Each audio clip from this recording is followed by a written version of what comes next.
I missed 20 years of gaming. Now I'm on a mission to go back and play some of the greatest video games in history for the very first time. Hey everyone, I'm Clayton Morris and welcome to the channel. Today we're going back to 1994, a year when the gaming world saw the release of one of the most iconic games ever made, Super Metroid.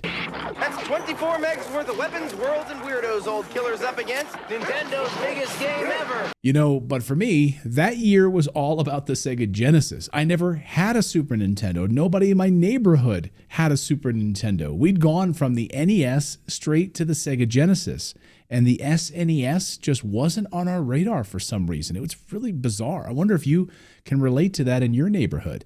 So because of that, I completely missed out on some of the greatest games of all time. Chrono Trigger, Earthbound, of course, Super Metroid is one of them. But here's the thing, the original Metroid on the NES was actually the first video game that I ever beat. And let me tell you, that left quite a mark on me. I've been a Metroid fan ever since. I even devoured Metroid 2, Samus Returns on the Game Boy. But for some reason, I never got around to playing Super Metroid back then. In this video, we're going to dive into the history of Super Metroid, explore why it's considered one of the greatest games of all time, and I'm going to share my personal experience playing it for the very first time. So let's get started. So to understand what made Super Metroid so revolutionary, we need to step back into 1994. Super Metroid, only on the Super NES. This was a time when the SNES and the Sega Genesis were locked in one of gaming's greatest rivalries. The 16-bit era was pushing the boundaries of what video games could do, not just in terms of graphics and sound, but also storytelling and gameplay depth. And it's really strange because at the time I worked at Saturday Matinee, which was a video game store. We sold DVDs, laser discs, and we had a huge wall of SNES games for sale. We had just stacks of Earthbound games, and I didn't know anything about it. If I could go back in time, I would have bought all of those Earthbound games. And there was Super Metroid. But for me, it was all about the Sega Genesis. The SNES had already established itself as a powerhouse with games like The Legend of Zelda, Link to the Past, Final Fantasy, Donkey Kong Country. But Super Metroid was something different. It wasn't just about saving the world or grinding for levels. It was about atmosphere, exploration, making the player feel completely immersed in this world. For me, though, 1994 was all about the Sega Genesis. Everyone in my neighborhood had one. We were obsessed with games like Sonic the Hedgehog, Star Control. Oh my gosh, we put hours and hours and hours into Star Control. Shinobi, love Shinobi. WWF's Royal Rumble, holy smokes, hours in our basement playing that game with my friends. And then, of course, the SNES was like a distant legend, a console that felt completely out of reach for me. I don't think I even knew anyone in our neighborhood who owned one. But over in Japan, Nintendo was cooking up something groundbreaking. Led by Yoshio Sakamoto, they set out to make a sequel to Metroid that would redefine the series, a console-level experience, a sequel to the original Metroid. Not really a sequel to the Game Boy version, but a sequel to the NES version.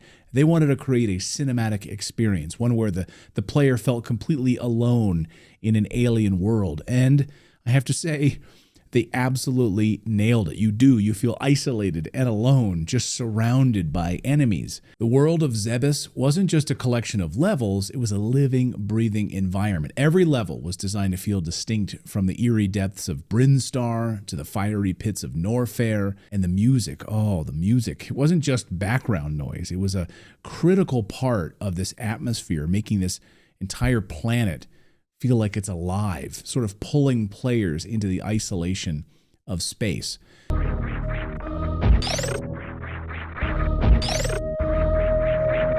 A side note about Zebes. Yes, it's officially pronounced Zebes. If you spell it phonetically, we'll even put it up here on the screen. It's ZEH-BESS. That's how you pronounce it. Fun fact, in the original Metroid, the planet was called Zebeth, B-E-T-H. But starting with Metroid 2, it became Zebes. And according to Wikitroid, which is the official fan wiki for Metroid, there's no clear reason for why they shifted the names, but both terms are pronounced the exact same in Japanese, which is interesting. Some people, though, mistakenly call it Zebes or Zebes. Anyway, Zebes is made up of 6 key areas, all connected by elevator lifts, and each area is distinct, featuring an array of deadly creatures, atmospheric music, and brilliant level design.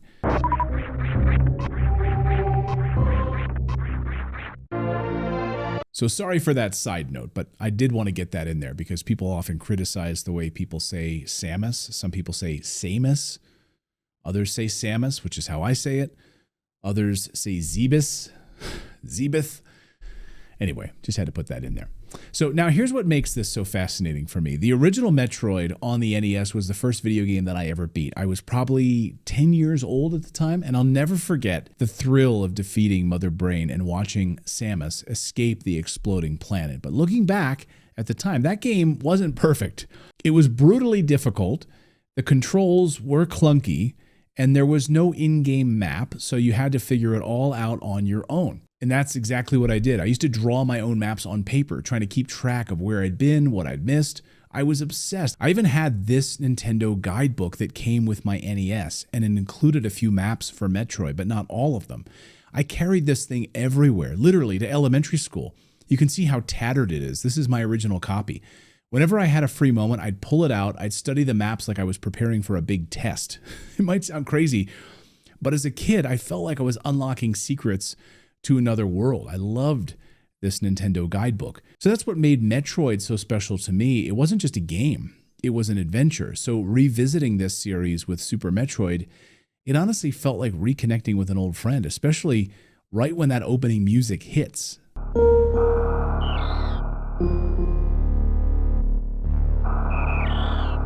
Oh man, I love that opening music. So before we get into the gameplay, here's a little spoiler warning for you. I know this is a 30-year-old game, but if you've somehow avoided spoilers and you want to experience Super Metroid totally blind, now is the time to just pause this video and come back after you've played the game. For everyone else though, let's dive into it. So the game sets the tone immediately with its cinematic opening. The quiet, eerie space station draws you in immediately. You're walking through the aftermath of what feels like a massacre, and then Ridley shows up, steals the baby Metroid, and you're racing against the clock to try to get out of there, to try to escape. This sequence alone feels like a sci-fi thriller. It perfectly sets up the stakes for the rest of the game. And Metroid loves to make you race against the clock to escape burning ships. So just when you think you're done with the game, they make you race out of the burning ship to get out of there.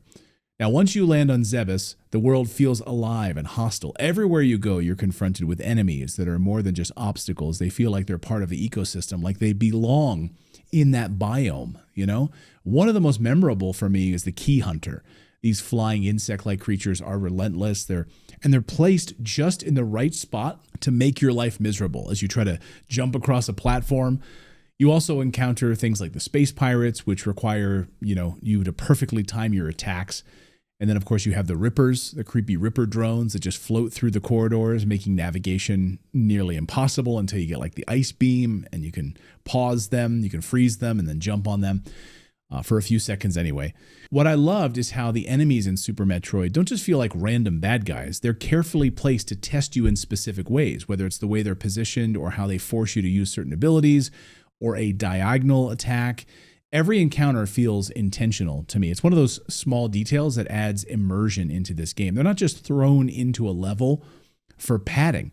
They're not just shoved in there to get in your way. They make sense in every level. The boss fights, that's a whole other level. Okay, let's start with Kraid, because this guy blew my mind. Now, at the time, I didn't know this. He was the largest boss ever seen in a video game. At first, he seems small and somewhat manageable, but then all of a sudden the screen scrolls up and suddenly you're faced with this towering fat creature. It was a crazy fun moment that I wasn't expecting. And the fight itself is really a test of patience and strategy, figuring out how to dodge his projectiles, hitting his weak points on his body. He's got this huge fat belly. The whole thing is incredibly satisfying, and I just love the design of this boss fight. So beautiful. Then there's Phantoon, the ghostly boss that haunts the wrecked ship. Now, this fight was a standout for me because of its atmosphere. The wrecked ship is already creepy enough. It's an abandoned area where they don't have electricity. You got to figure out how to turn the electricity on. And then you have Phantoon's appearance, which just cranks up the tension on this particular level. Then you have Dragon. Okay, on the other hand, it's all about endurance in this fight. This massive shrimp-like creature is found in Meridia, one of the most visually striking areas of this game. And what I loved about this fight was the option to use the environment to your advantage. Like you can actually electrocute Dragon by latching onto the exposed turrets on the sides. I don't know if you know that, But I discovered it kind of by accident, just shooting around, and launched my grappling hook, my grapple beam, and I was able to attack him that way. It's such a clever mechanic, which rewards exploration and experimentation. But of course, you can beat him in other ways as well, which is really cool. And then we have Ridley. This fight, of course, is the culmination of everything this game's been building towards. It's fast-paced, it's brutal, and demands every skill that you've learned up to that point. I took tons of damage fighting Ridley, thanks to all of his aggressive attacks, his wacky, unpredictable movements. Finally, there's Mother Brain, and this took me right back to my childhood, beating Metroid for the first time, beating Mother Brain, and yelling and screaming and jumping up and down with that NES controller, and no one was home at the time. Just, yes, I did it! I can't believe it! Wait a second, I have to escape also? Oh my gosh. So this isn't just a boss fight, it's a great piece of storytelling in Super Metroid. When the baby Metroid sacrifices itself to save you, it's a moment that hits hard, and actually I didn't see it coming at all. And then suddenly the game gives you the hyper beam, turns the tables entirely. This gun is amazing. You unleash all this power, destroy everything, destroy Mother Brain. Finishing this game, I finished with a 97% completion, which made me realize just how much thought went into every corner of the planet Zebes. I was kind of upset. I missed 3 missile packs. There's 100 items in the game. I missed 3 of them. But 97% completion, I'll take it. Maybe I'll go back at some point. I've seen people do speed runs of this game. It's unbelievable how quickly they can beat this game. It's crazy. So maybe I can go back and find those 3 missile packs. Anyway, the bosses, the enemies, the exploration, it all comes together in a way that makes Super Metroid one of the most satisfying gaming experiences I've ever had. Really, really loved it. What really struck me about Super Metroid, even though it's over 30 years old, is how perfectly balanced it all feels.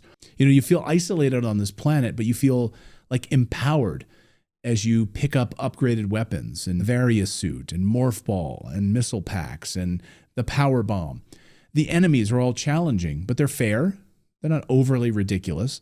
And the world is massive, but it's not overwhelming. So for a game that's over 3 decades old, it still feels fresh. It feels innovative. And by the way, you can see why so many games today still try to copy the game. In fact, it's so approachable that even my 14-year-old son just started playing the game. He just got the Various Suit, so he's maybe about 20%, 30% of the way through the game, and he's loving it. So I hope you enjoyed my deep dive into Super Metroid. I had a blast playing this game. I'm really looking forward, by the way, to doing this as an ongoing series. You know, I had 20 years of no games, 20 years where I just was sort of had my head in the sand, focused on my career, and I didn't really play any games at all, save for a few here and there. So I've got a lot of great games to tackle. I hope you'll subscribe. I hope you'll join me on this journey. And let me know down below your picks for the next games that I should tackle. You know, you got Chrono Trigger, Minish Cap, Golden Sun, Secret of Mana, Jak and Dexter, Ocarina of Time, Metal Gear Solid 4, Nier Automata, Toe Jam and Earl. The list goes on and on and on.